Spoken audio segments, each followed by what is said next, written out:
మెరుపు వరదలు నేపాల్లో భారీ విధ్వంసమే సృష్టించాయి. క్షణాల్లోనే గ్రామాలను వరద ముంచెత్తింది. 90కి పైగా మృతి చెందారు.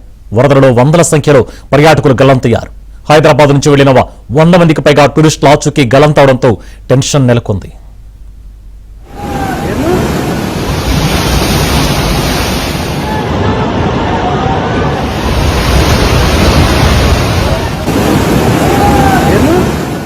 నేపాల్లో మెరుపు వరద.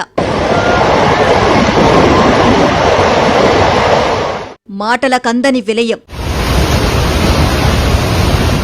కొట్టుకుపోయిన ఊర్లు. వందలాది మంది గల్లంతు.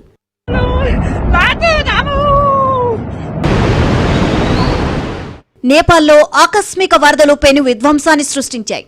మెరుపు వరదల్లో వందలాది మంది గల్లంతయ్యారు. వరదల్లో 384 మంది టూరిస్టులు గల్లంతైనట్లు నేపాలీ ప్రభుత్వం ప్రకటించింది.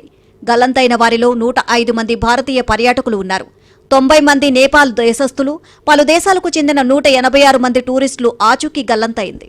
భారతీయుల సమాచారం కోసం హెల్ప్ లైన్స్ ఏర్పాటు చేశారు. అటు నేపాల్ మీదుగా కైలాస యాత్రకు వెళ్తున్న ఆదోని యాత్రికులు చిక్కుకుపోయారు.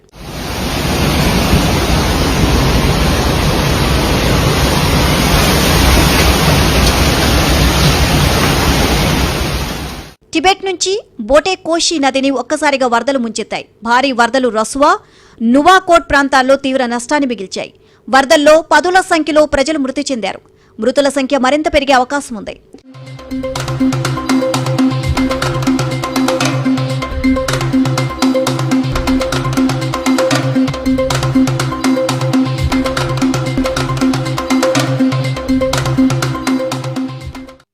భారీ వరదలతో నదీ తీర ప్రాంతాల్లోని పలు గ్రామాలు, హైడ్రో పవర్ ప్రాజెక్టుల నిర్మాణ ప్రదేశాలు భారీ వరదలో కొట్టుకుపోయాయి. మెరుపు వరదల్లో చాలా మంది కొట్టుకుపోయినట్లు తెలుస్తోంది.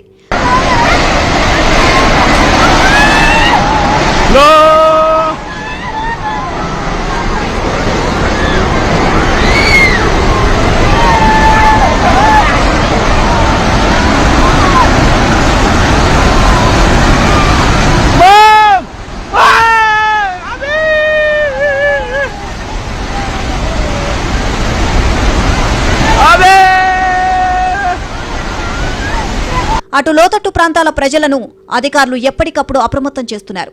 సురక్షిత ప్రాంతాలకు వెళ్లాలని సూచిస్తున్నారు.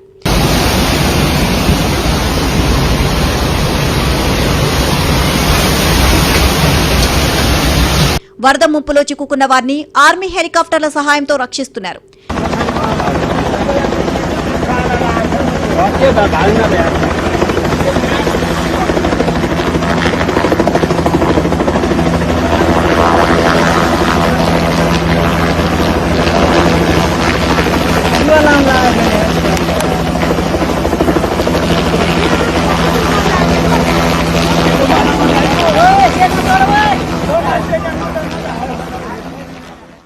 నేపాల్ ప్రధాని బాలెన్స్ షాతో ఫోన్లో ప్రధాని మోదీ మాట్లాడారు.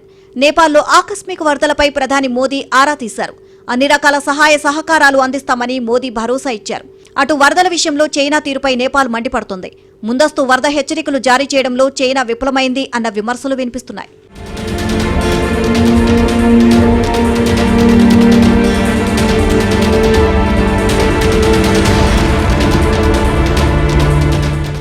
నేపాల్ ఆకస్మిక వరదలతో బీహార్ ప్రభుత్వం అప్రమత్తమైంది. సీఎం సామ్రాట్ చౌదరి అధ్యక్షతన అత్యవసర సమావేశం నిర్వహించారు.